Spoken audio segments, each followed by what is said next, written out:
Hi grade 10s, this is our last video for trigonometry. This video is not from the booklet.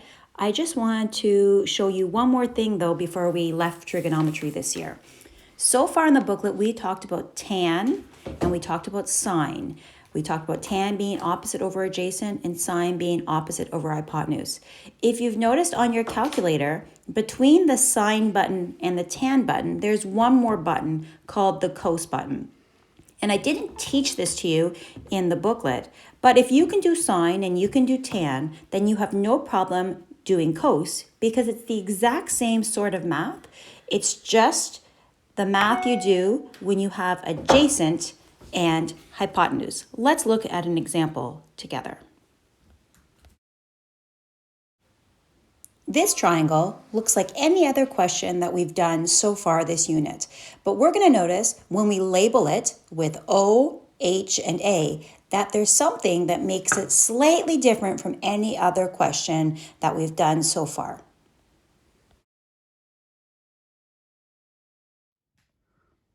When I label this, we see that the K, the side I'm looking for, that's the H. We see that if this is the reference angle, then over here, this is the O, which means the 45 must be the tan.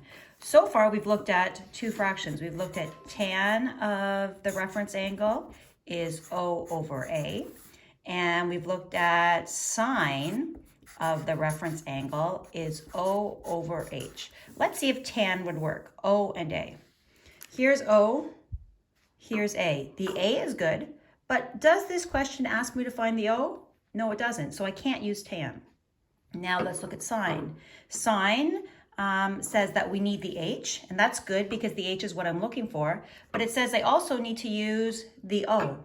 But that's not useful because the O, I don't know what that is either, and I can't not know two sides. That's impossible.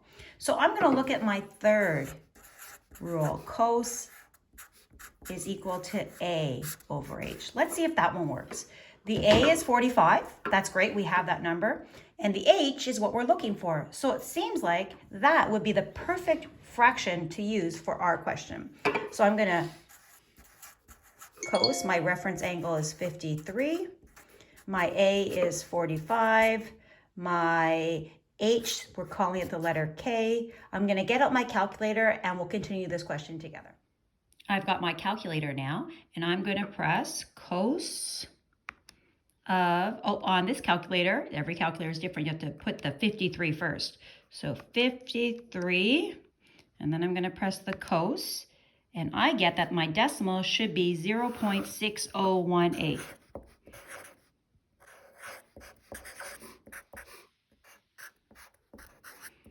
Okay, so remember this is a question where the H is on the bottom and that's the part I'm missing, this K. So I need to do some special math when the variable is on the bottom. I'm going to put my 1 over here.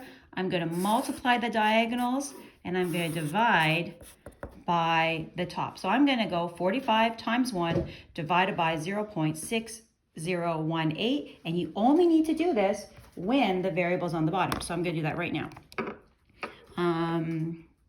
45 times 1 divided by 0.6018 equals, it says that my K is equal to 74.7. So my K is about 75. And when I look at my question, that makes sense because the K is the hypotenuse. It should be longer than 45, and 74.7 or 75 is certainly longer than that.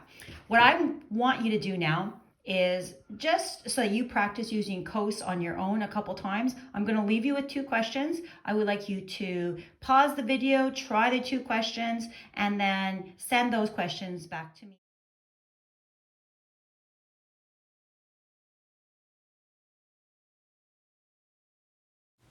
Now that you've seen that last question, I want you to press pause. I want you to try it, and I want you to send me your work.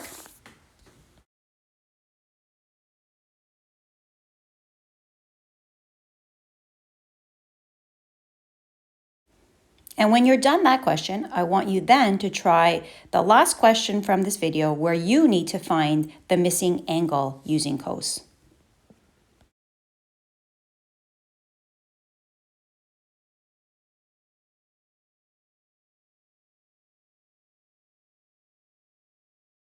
I look forward to receiving your work today. Have a great day and a great weekend. And on Monday, we'll start a brand new unit.